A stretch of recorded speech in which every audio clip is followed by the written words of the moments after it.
Praise the Lord. Praise the Lord. You're welcome to the Apostles Talk Show. Amen. Yeah, word with fun. Tusanyise nnyo okulaba webale nnyo okuwachinga videos zaffe ba Apostle webali. Tulina Apostle kukkiriza Vincent. Roscoe Ozele. Chiwedde. Chris Ruvongoya is my name. Tusanyuse nnyo okujja gy'oli n'ekigambo kya Katonda ate nga kinyuma. Kinyuma. Beerako tovaako actually osobola n'okusharinga sharingira mikwano gyo kabawo akantu kano bajja kaagala teweerabira okusubscribinga ku YouTube channel yaffe KBRC Wakiso. Genda yo subscribing ne ku Facebook page yaffe KBRC Wakiso Ministries, likinga, followinga, mukama akuwe omukisa. Hallelujah. Amen. Twatandika olugendo olupya. Dynamics of faith.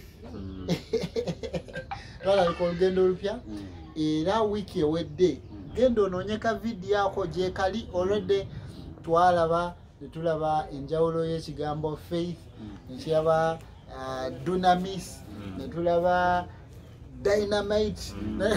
Waliyo ebigambo bingi nnyo byojja okulaba era mulimu ebintu ebinyuma bingi.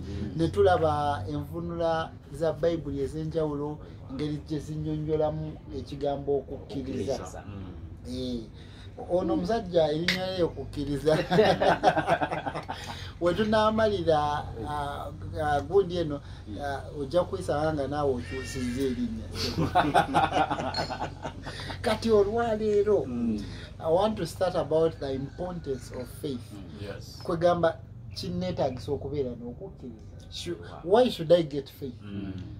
Kya mugaso nnyo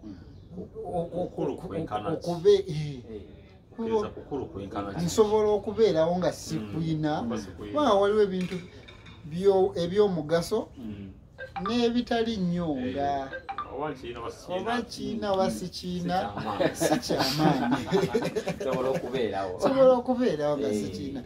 Kati omugaso gw'okukkiriza kikulu nnyo. Do I need it? Must I get it? Is it that important? Yes. Nina okukola buli kimu okukufuna oba sobola okubeerawo ngasiina nga nina okusaba kasita mpaayo nedda kasita mpaayo sente zange era obuweereza bugenda neetaaga okukkiriza. Do I need faith? Awo olwaleero wetuli. It is so interesting. You're going to learn a lot. You're going to get a lot. Feel free, share this link. Invite your friend to listen to this. God bless you. Tutandise. Leero kantandike naawe.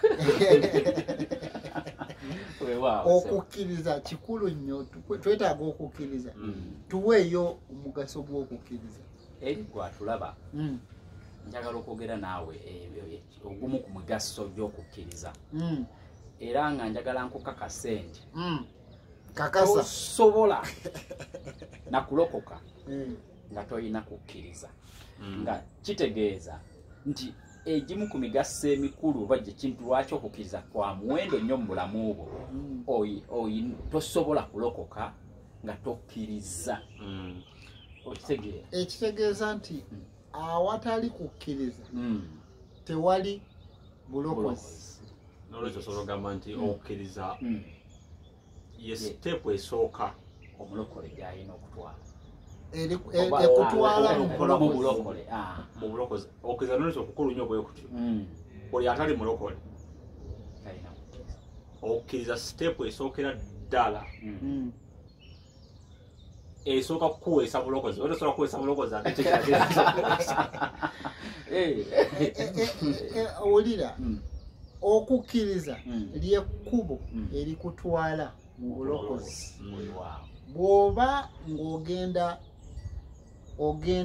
Gulu mu Uganda, ffenna tumanyi nti Gulu eri ku Bombo Road. Bw'oba toyise Bombo Road ng'ova Kampala oyinza obutatuuka Nzo gamba nti nze nja kwera ku lw'e Masaka. Bajja kukwatira kabaale. okulokoka okukkiriza kwe lyekkubo erikuyingiza mu bulokozi. Bayibuli egamba nti omuntu akkiriza na mutima gwe okola ki? N'ayatula n'akamwa ke okulokoka. kwegamba tosobola kulokoka nga toyatudde. Ate era nga tosobola kulokoka nga tokkiriza. Nti osooka kukkiriza mu mutima gwo n'olwoka okola otya? Tusome ekyawandiikibwa ekyo. Ephesians chapter 2 verses 8 and 9. For by grace you have been saved through faith, and that not of yourselves. It is the gift of God, not of works, lest anyone should boast. Kadem. For by grace you have been saved through faith. Awo. By grace you have been saved through faith. You're saved through faith. Meaning without faith you cannot get salvation. You cannot be saved. Awatali kukkiriza tosobola kulokolebwa. Tosobola kulokoka. Kale kino kiri nti okulokoka kikulu kwenkana ki? Kubanga okusobola okutegeera amakulu g'okukkiriza bw'ofuna amakulu g'okulokoka waliwo ekirabo ekisinga obulokozi obukulu tekiriyo. Ekyo kyekirabo Katonda kyera wadde ensi. Kale Katonda awa abantu omukka era omukka mulungi nnyo. Omukka si gwe gusinga. Katonda awa abantu emmotoka era muloka malungi nnyo. Omuloka si gasinga. Naye Katonda bwe yaleeta obulokozi yatuwa ekyali kisinga. Era ekyo ekisinga okifuna lwakukkiriza. Kyova olaba Yokaana 3:16 egamba etya? Katonda bwe yayagala ensi n'okuwaayo n'awaayo omwana we omu yekka nti buli akola atya? Amukkiriza. Nti buli akola atya? Buli asaba. Si kigamba. So oyinza ogamba nti buli amukkiriza aleme okuba naye abeere n'obulamu oba afune obulamu obutagwawo. Buli amukkiriza. Kakati Katonda yawaayo omwana we omu yekka nga kyayagala kukuwa bulamu butagwawo. Naye gwe kyolina okukola kukkiriza mwana oyo, si kusaba mwana oyo. Kati okufuna obulamu obutagwawo tekijja ng'osabye mwana oyo, tekijja ng'osiibye mu mwana oyo. Waliwo n'amadini ag'enjawulo gabikola n'okutuusa lwo tebakufunanga bulokozi. One day twali tubuulira enjiri ne ntuuka ku mukyala n'agamba nseera nze mukwano gwange nze mumanyi nze musaba. Ngamba naye ekibulayo kimanyi tomukkiriza kubanga nedda namuka singa wamukkiriza singa wamwatula. Kyalwe n'asoosa n'okwogera nze namukkiriza n'alekera nze namusaba. Nze musaba. Era akugamba buli kiro bw'aba tannaba kwebaka afukamira wansi n'amusaba. Naye oyo gw'osaba omukkiriza. Wamukkiriza ekiraga nti wamukkiriza wamwatula kubanga tekikoma kumukkiriza. Omuntu akkiriza na mutima gw'okwebutukivu n'ayatula n'akamwa ke okulokoka. Agamba namukkiriza naye tamwatula. Wow. So nti Katonda yayagala nnyo ensi n'awaayo omwana we omu yekka. Kwegamba ekintu ky'osobola omanyi omwana omu yekka. So bakala ekyo nkiteebereza buteebe. Omwana we omu yekka. Tokyogera naye n'okwata omwana omu yekka n'omuwaayo nti abantu basobole okufuna obulamu obutagwawo naye ng'ate ye akoze ekisinga obukulu kati gwe kyakwagaza kiri kimu kyekino kyetwogerako olwaleero kukkiriza nti omugaso gw'okukkiriza okuyambako okufuna obulamu obutagwawo. Haleluya. Amanyi nsumba waliwo abagamba nze kasita nkola ebikolwa ebirungi nze nkola ebikolwa ebirungi nze sibba senda nze mpaayo ate bamanyi no tuyitamu wano ne tusonda ne tuzimba ekkanisa nze nzimbye ekkanisa gwola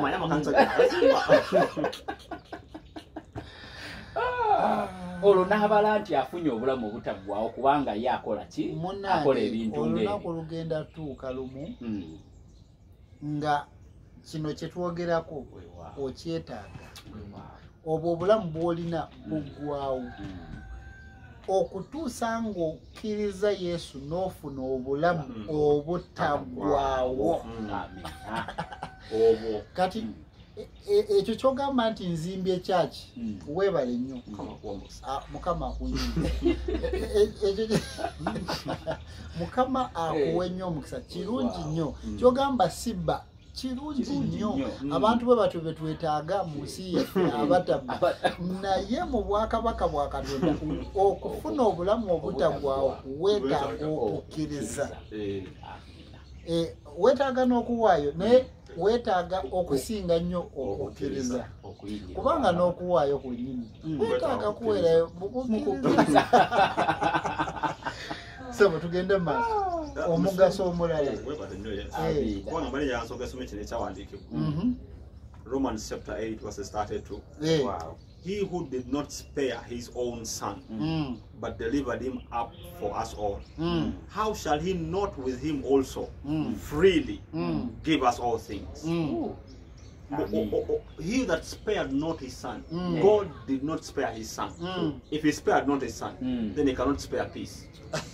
He cannot spare joy from you. Hallelujah. He cannot spare even let me to gubyoyagala olwokusaba. Even let me to byagala olwokusiiba. Even nante kanenjagala motoka kansoke nenyo olusozi. Kati oyagala mukyala so oyo kujja ku munaku anezo okusiiba n'okusaba. Isibo bikola bwe bityo. Kabla wayo omwana we nga tomaze musaba. If he spared him not, he will not spare anything from you.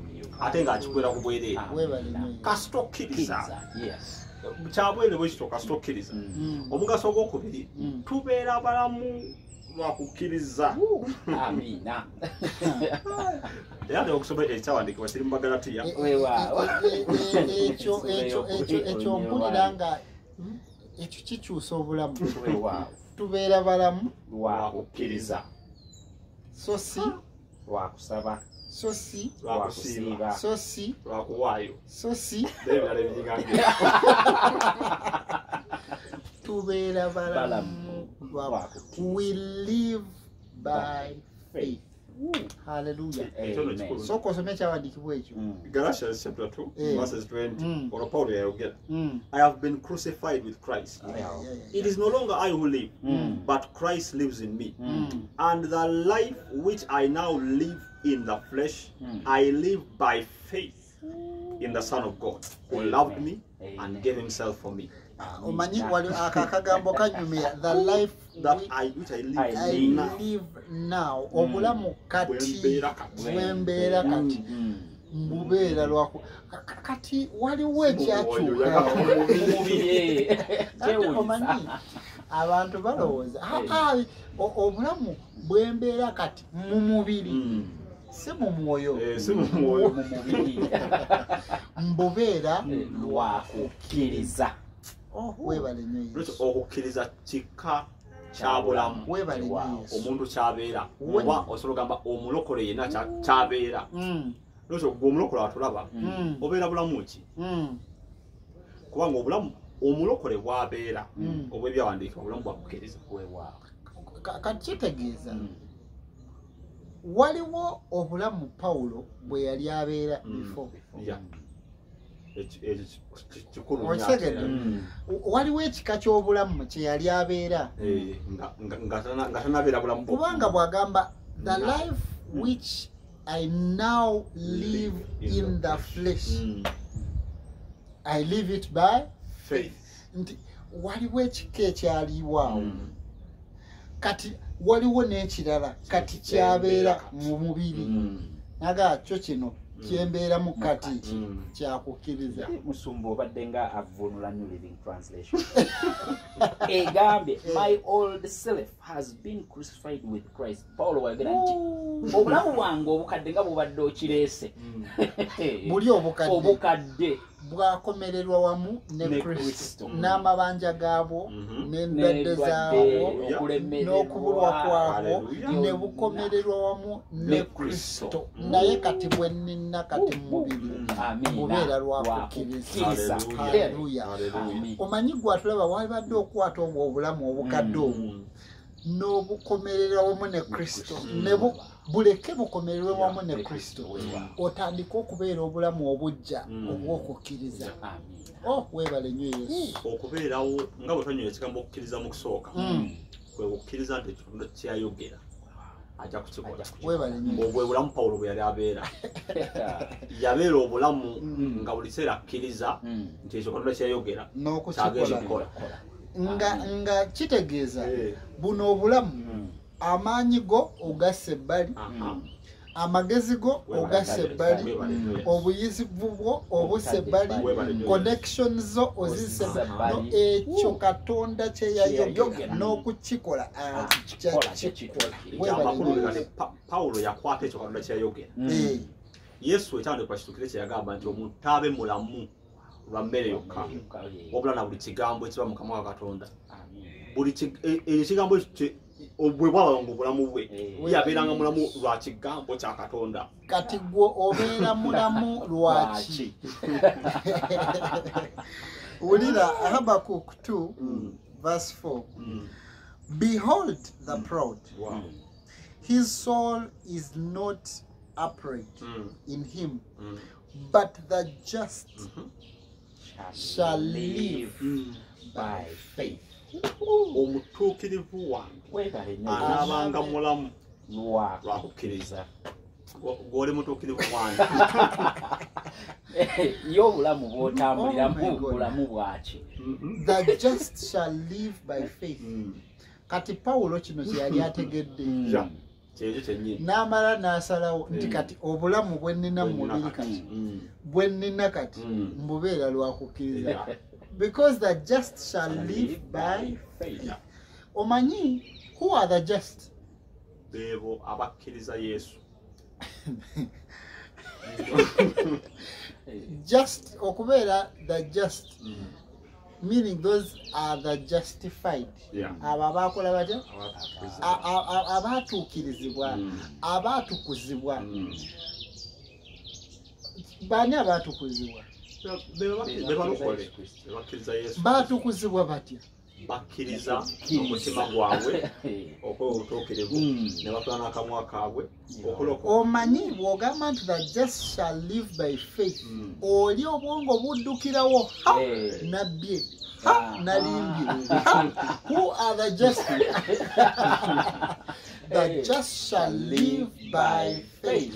Bw'oba walokoka you are that just they are talking about in the scripture. You are the just of the Lord, the justified of the Lord. Hallelujah. And you must live by faith. Obwo bulamu bw'olina okutandika okubeera.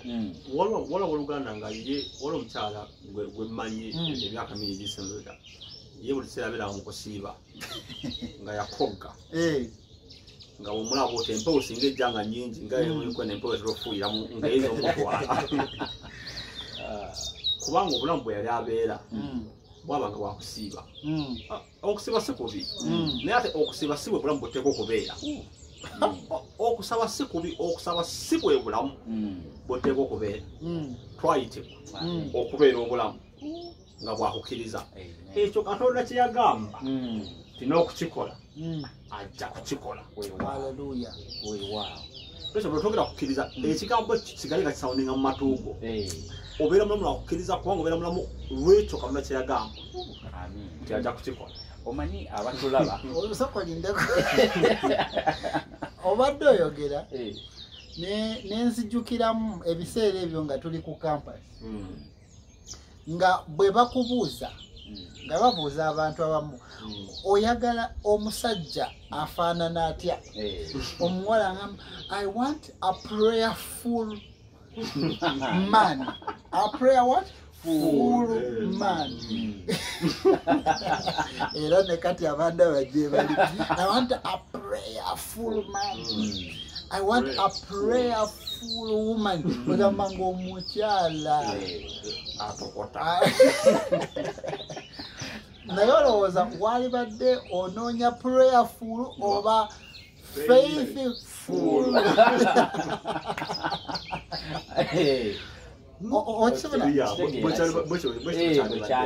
Kati ate mu bulamu obwa bulijjo prayerful buli omu akikkiriza kisoundinga legit, kisoundinga nga oyo y'omuntu ng'amanyi Katonda. Omuntu amanyi Katonda abeera ajjudde kukkiriza, kubanga n'obulamu bwabeera abubeera lwakukkiriza. Oyo ye musajja gwali badde onoonya, oyo ye mukyala gwali badde onoonya. Haleluya. Ngambye oyo omusajja gwali badde onoonya, omukyala tanoonya. Oyo ye mukyala gwe baali badde onoonya. Haleluya. Ng'omukyala gwe banoonya, oyo ye musajja gw'obadde olindirira. Haleluya. Omusajja ajjudde okukkiriza.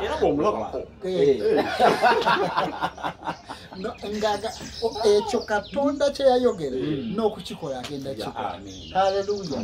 Weebale nnyo Yesu. Hebrews chapter 11 verse 6. Haleluya. Abebbulaniya essula 11 olunyiriri lw'omukaaga. But without faith, it is impossible to please God.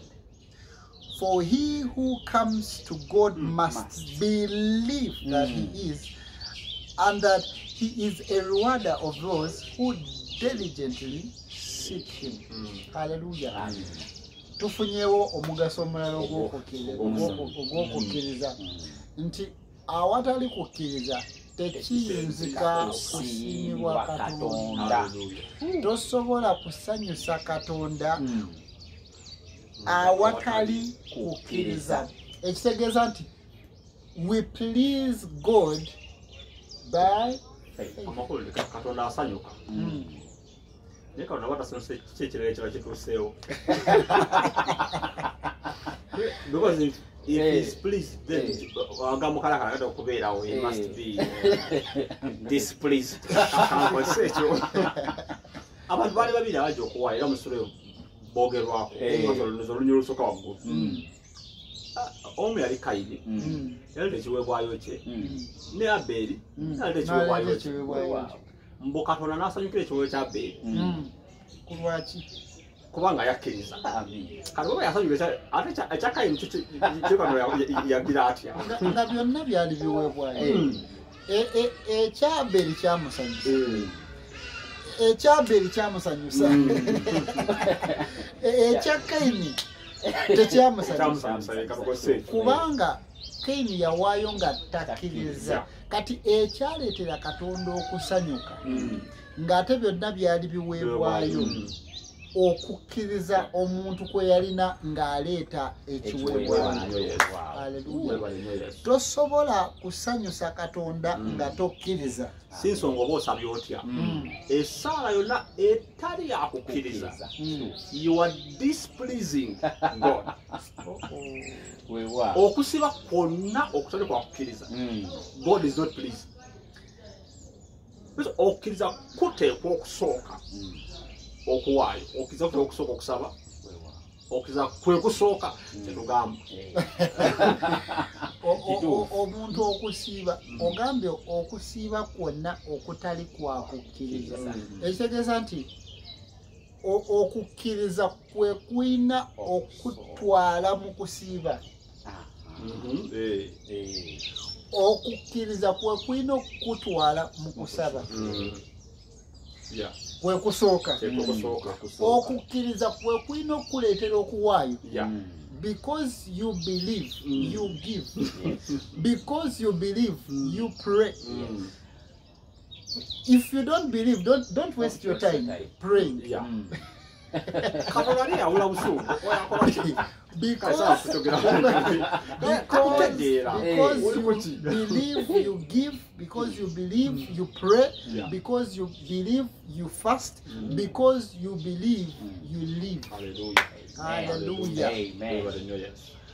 Katonda tumusanyusa lwakukiriza nga tukkiriza kwegamba buli Katonda lwakulabako ng'okkiriza agamba omwana ono omukyalo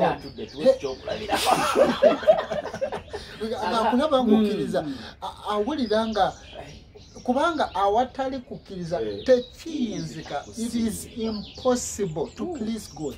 Impossible. Abeera na bwakulaba nga okutta ekyawandiikibwa nti bw'atyo Yesu, mumanyi ekisa kya Mukama waffe Yesu, oyo yali omugagga n'afuuka omwavu mw'okuyita mu bwavu obwo omugaggawazibwe. Bwakulaba nga otandise okukkiriza ekyawandiikibwa omwana wange awulira nga omusanyusa, awulira nga omusanyusa, era wayita ekiseera kitono ng'obugagga obwo butuuse. Haleluya.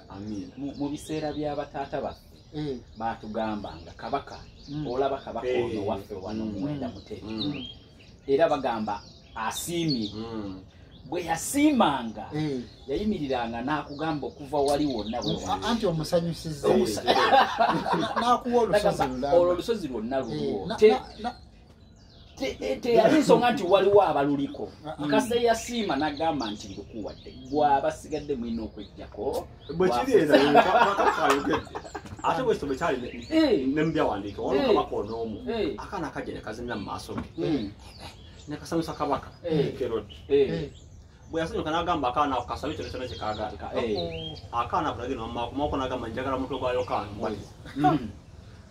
Kabaka yali ate ne Yokaana omubatiza nankole bali bamusibire nga talina buzibu bwasobola mukolako kubanga yasanyuka. Omwana asaba kyonna kyonna yagamba omutwe gwa Yokaana baguleeta. Kyekiraga nti kabaka bw'asanyuka asobola okukola ekintu kyonna ky'ayagala. Kati obanga bakabaka basanyuka bano ne bakola ebyo ate Katonda bw'asanyuka ajja kuwa ekibuga oluganda.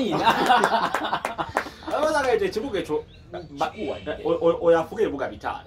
Gwegenda ofuge kampuni asanyuse fuga kampuni ye weewaawo naye nga kukkiriza kugenda omuleetera okusanyuka. Kyetugezaako okugamba gwatulaba nti bw'oba tokkiriza onyiiza Katonda kyekyo omulemesa okukola.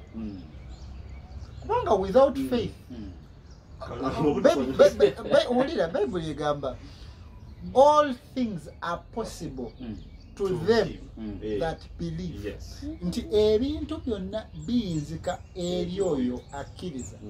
Kitegeeza nti Katonda omulemesa okuwa, you are stopping, you are hindering God. Ayagala kuwa tokkiriza. Ekyawandiikibwa twakisomye John 3:16 bw'ati bw'ayagala ensi n'okuwaayo n'awaayo omwana w'omu yekka nti buli amukkiriza aleme okubula naye afune obulamu obutaggwa. Katonda omulemesa okuwa obulamu obutaggwawo kubanga tokkiriza obulamu obutaggwawo weebuli. Omwana yamuwaayo. Why don't you believe? Weeremesa okufuna emmotoka tokkiriza. Weeremesa okufuna ettaka kubanga tokkiriza. Anti yalooza ssente ze zirina okula. No. Ekyo nekikulu nnyo. Oluganda nga ye alooleza mu ssente. Sinaweza bukadde 3 gula mmotoka. Sinaweza bukadde. Obukadde 3 oyagala bw'ati. Kiki kye yagamba. Ekyo ky'oba okwata. Amiina. Okiyimirireko. Katonda ajaguzeemu bw'ati. Alukakuyire ezimasidi ezo yagala.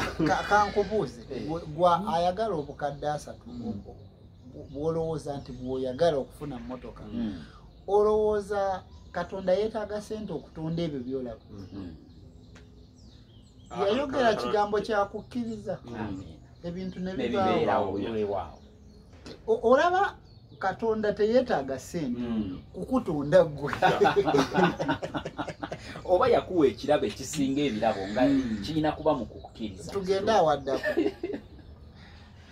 Kigambo kimu kikumala okutegeera. Awaddako. Buli ekitali kya kukkiriza. Wow. Kibi. Sin. Anything. Not bad. It is not bad. Not bad.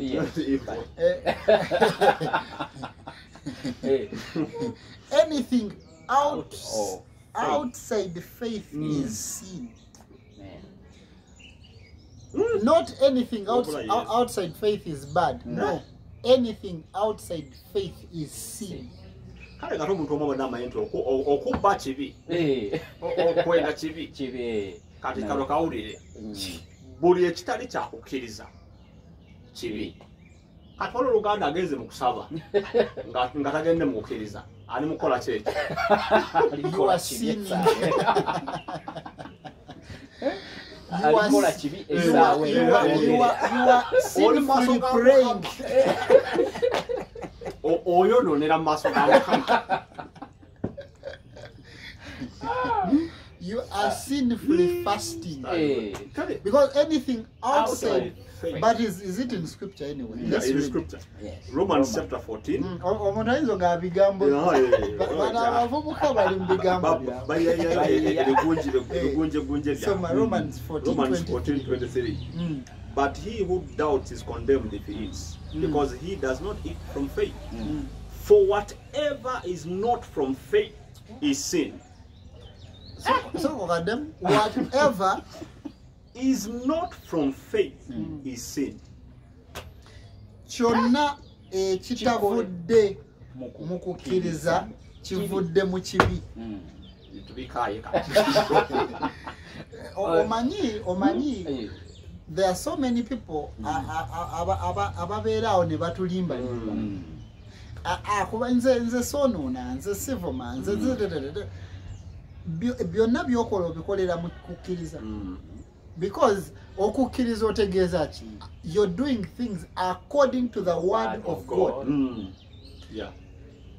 Kyonna kyokoze ekitali mu kukkiriza kibi, it is sin. Era kyova nkugamba kyova okusaba kw'olimu okutaleeteddwa kukkiriza is sin. If the scripture is true.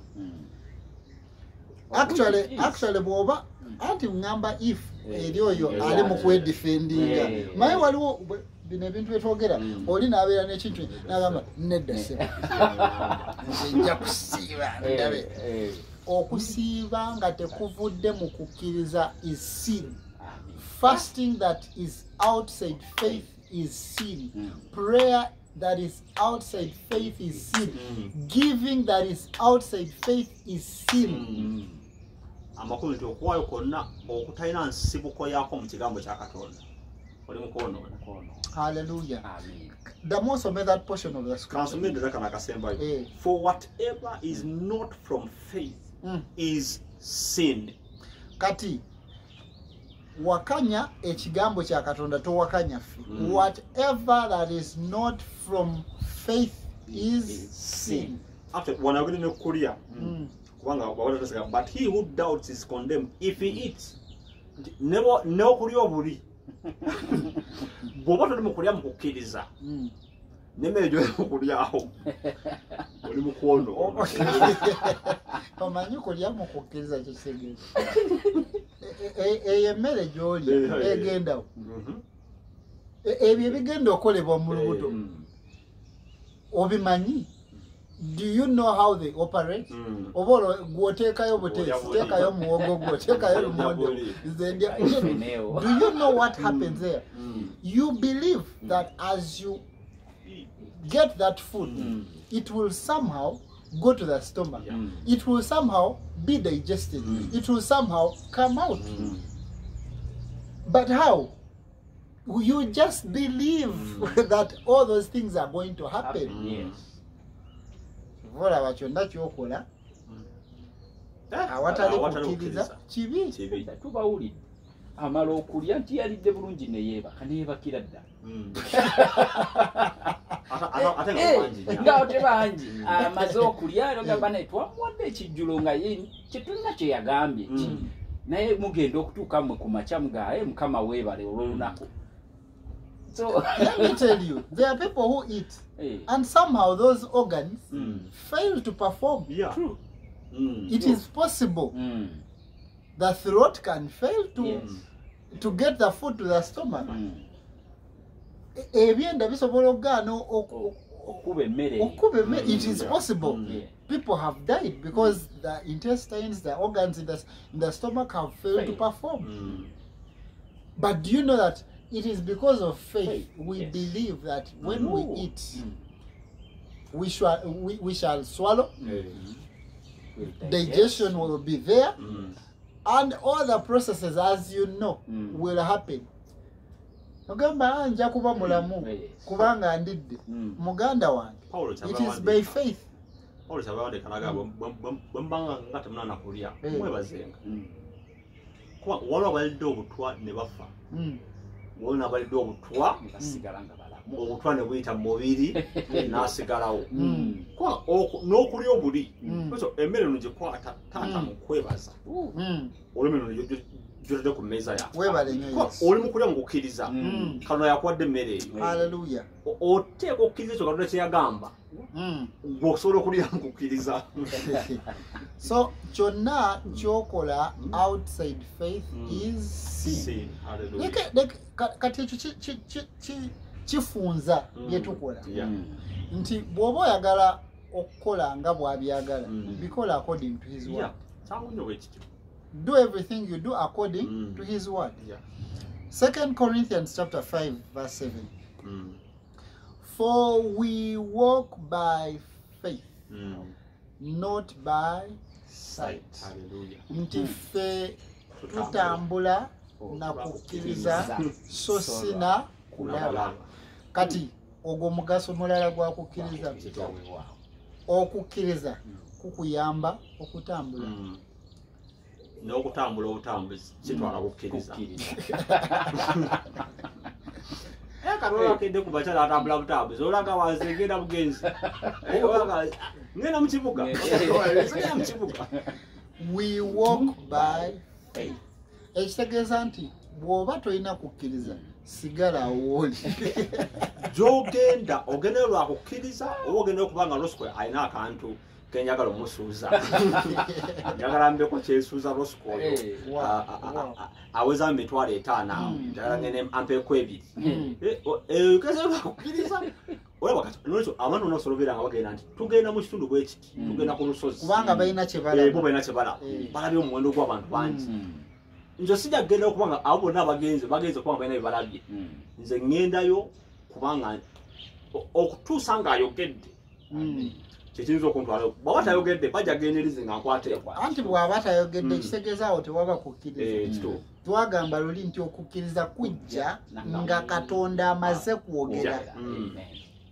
Before he speaks, don't talk about faith.